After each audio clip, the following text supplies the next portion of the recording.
Hello friends, कैसे हो आप लोग। उम्मीद करता हूँ, आशा करता हूँ मजे में होंगे, पढ़ाई भी कर रहे होंगे। नवरात्रि का वक्त है तो बहुत सारे फास्टिंग वगैरह और आध्यात्मिक चीजें भी चल रही होंगी दोस्तों। तो आज का जो हमारा क्लास है reason in the H1 NMR spectrum.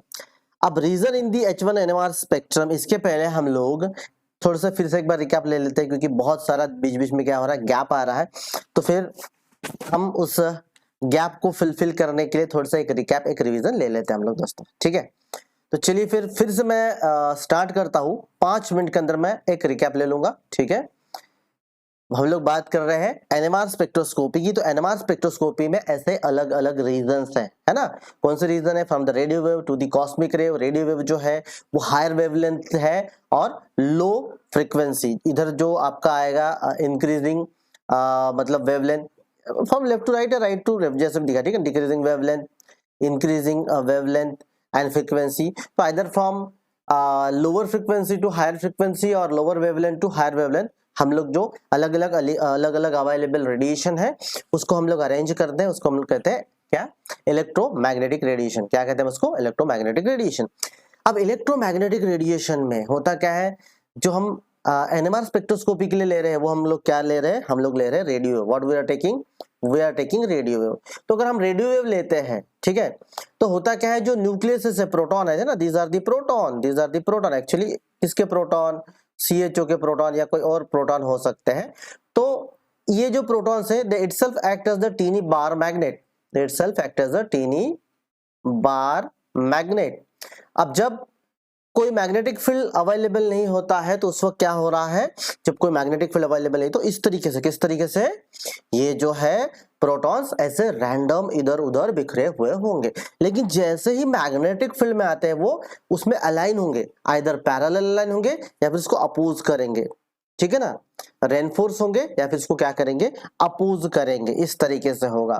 Then what, ये दिस द मैग्नेटिक पोल, फिर से वही बताया गया है, वही चीज है। आगे बढ़ते हम लोग।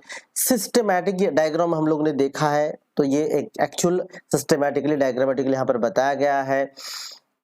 एनएमआर एक्टिविटी ये क्या है? Many nuclear undergo magnetic resonance. इसका मतलब क्या है कि जो एनएमआर न्यूक्लियस है या फिर एनएमआर जो प्रोटॉन्स है, तो होगा क्या, लेट्स से एक्टिव कौन से है और इनएक्टिव कौन से है, तो मैंने आपको बताया भी है। ठीक है ना, A बाय Z, जिसका A बाय Z और मतलब A और Z, sorry A by Z नहीं, आइदर A, ठीक है ना, और Z क्या होना चाहिए? और होना चाहिए, तभी क्या होगा वो एनएमआर एक्टिव होगा। तभी क्या होगा वो एनएमआर एक्टिव होगा। तो कुछ न्यूक्लिया यहाँ पे दिखाया है कि ये वाले कौन कौन से जो है एनएमआर एक्टिव न्यूक्लिया कौन कौन से है वो आपको यहाँ पे दिखाई दे रहे हैं। ठीक है, देखिए आगे हम लोग बढ़ते हैं।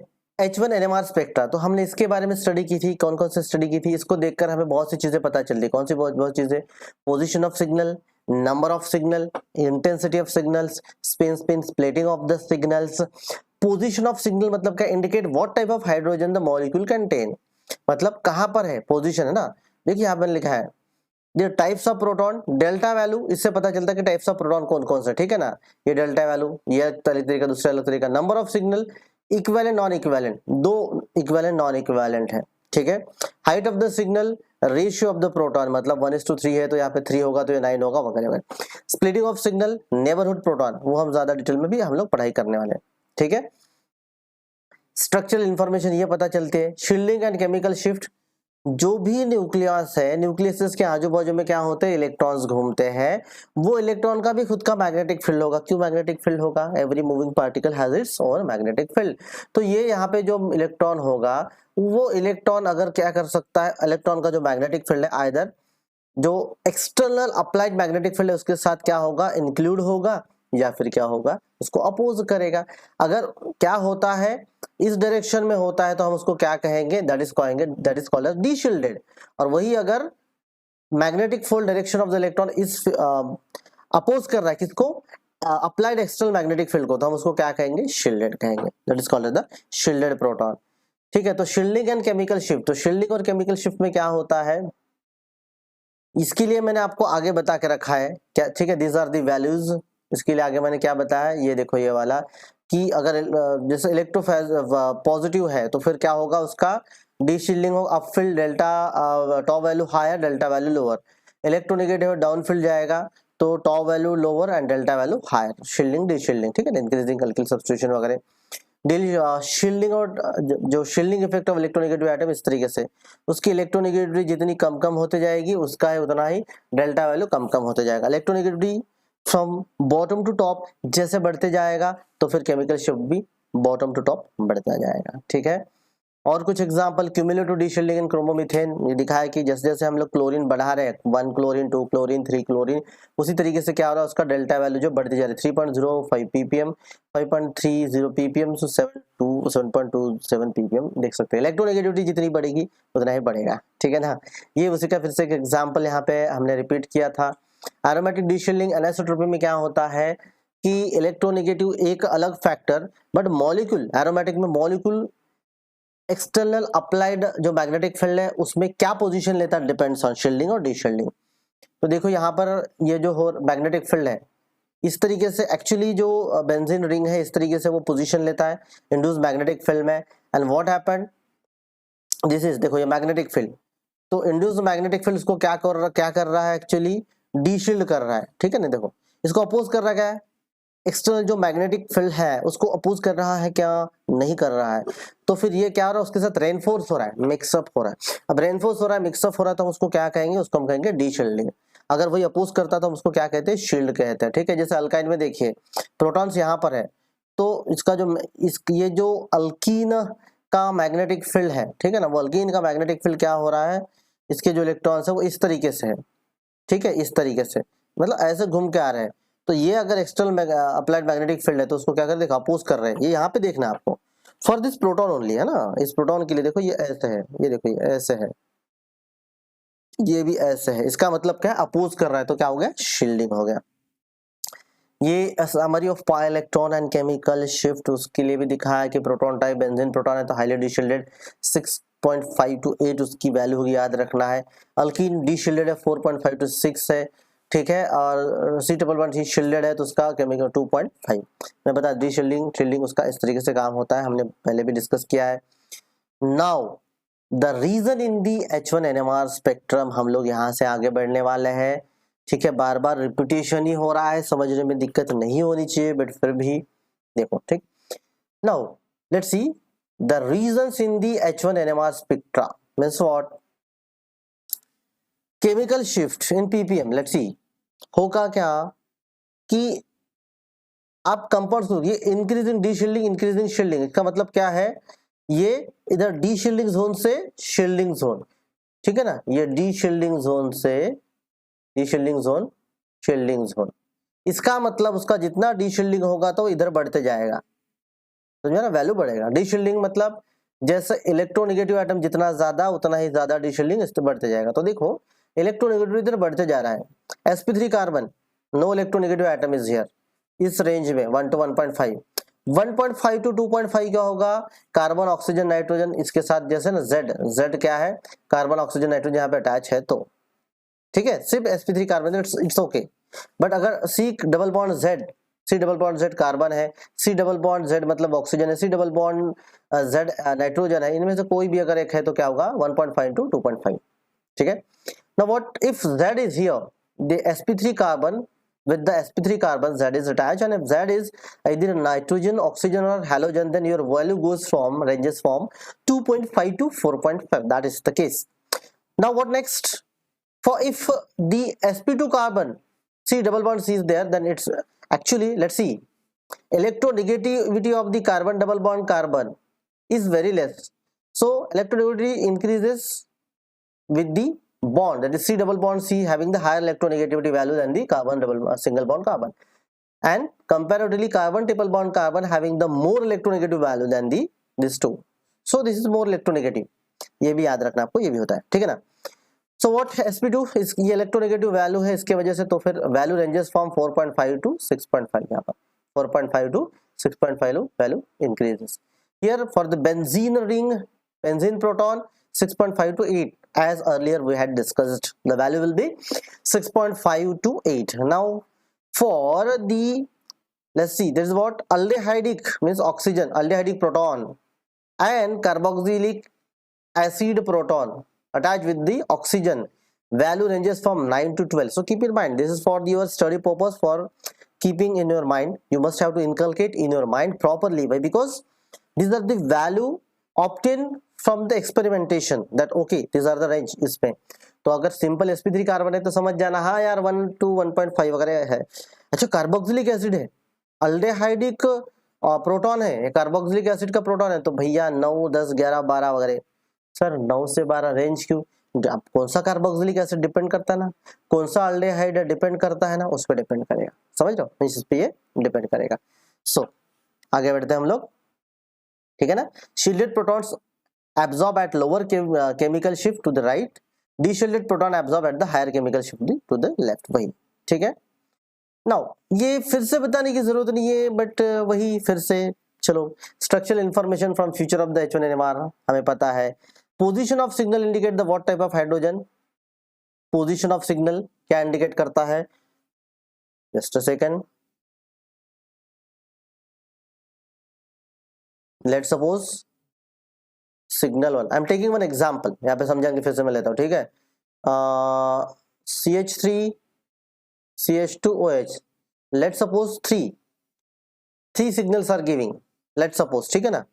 one signal for the CH3, another signal for CH2, another signal H of, ठीक है. तो ये इलेक्ट्रोनेगेटिव के पास है. if value starting from here 0 1 2 3 4 5 6 7 8 9 10 go on. now this is the TMS here, tetramethyl ठीक है ना, बेस वाला वहां पे. उसके बाद CH3 आपका है यहाँ पर, तो CH3 आपका है यहाँ पर, एक मिनट, and then CH2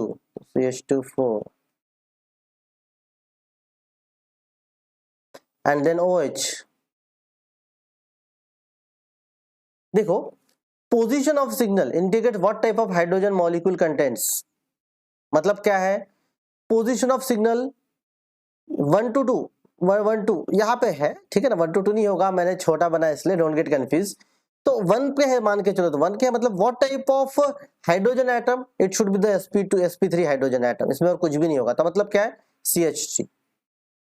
मतलब क्या है? This is CH3.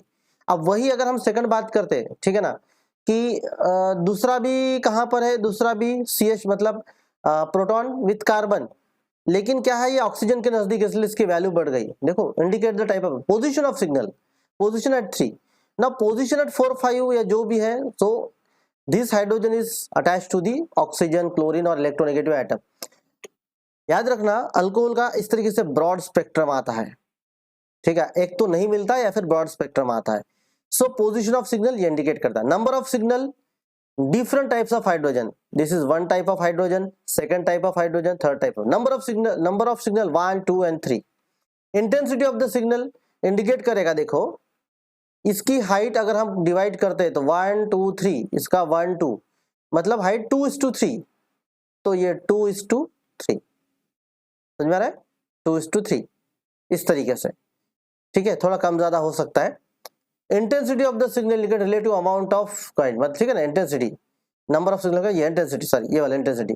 Spin splitting of the signal, इस ये जो 3 हाइड्रोजन है इसको छोड़ दीजिए, इसके नेबरहुड में कौन से 2 हाइड्रोजन है, 2 हाइड्रोजन.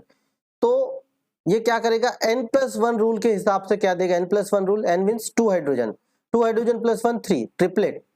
मतलब ये जो है CH3, ये वाला CH3, इसको देखकर यहाँ पे 2 हाइड्रोजन, इसलिए इसको देखकर 2n+1 मीन्स 2 + 1 3.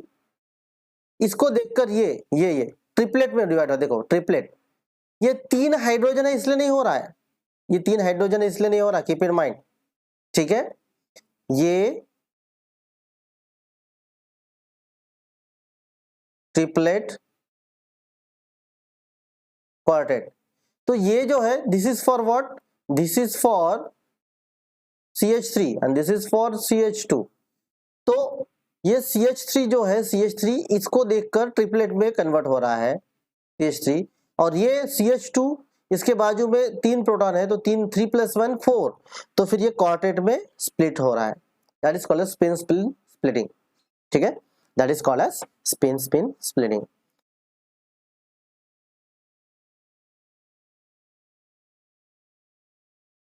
सो नेक्स्ट एग्जांपल देखो, यहां पर Chemical equivalent hydrogens in the molecule all have identical electronic environment and therefore show NMR peak at the same position. मतलब क्या है? For this, let's suppose हम इसके लिए अगर एक ग्राफ बनाते हैं, ठीक है, इसके लिए हम ग्राफ बनाते हैं इस तरीके से, ये आपका TMS 0 1 2 3 4 5 6 7 एंड गो ऑन, ठीक है। नाउ देखो यहां पे कितने टाइप के प्रोटॉन है, लेट्स सी, आइडेंटिफाई कर सकते हैं आप लोग? फट से पता तो अगर कर सकते हैं तो देखो मैं बताता हूं आपको। 1 2 3 these three group of proton methyl are having the alike environment। अब इसको अलाइक इन्वायरमेंट को कैसे आइडेंटिफाई करते हैं मैं आपको बाद में भी बताऊंगा, ठीक है, बट थोड़ा सा भी यहाँ पे इंट्रो टाइप में आपको दे देता हूँ। ये सेकंड टाइप ऑफ प्रोटॉन, ठीक है, this type 1 A type of proton, sorry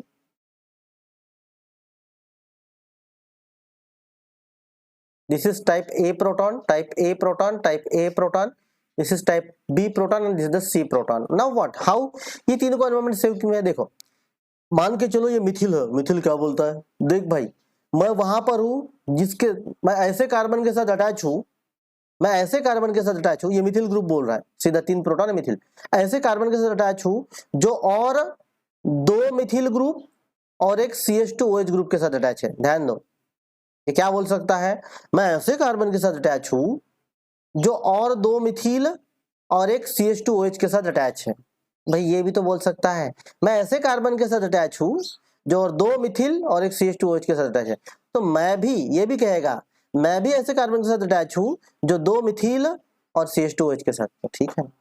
but क्या ये CH2 बोल सकता है मैं ऐसे कार्बन के साथ अटैच हूं कि 2 CH2 और CH2 नहीं, वो बोलेगा मैं ऐसे कार्बन के साथ अटैच हूं which is again attached to the 3 methyl group and I am attached to 1 alcohol group and 3। environment change हो गया, yes।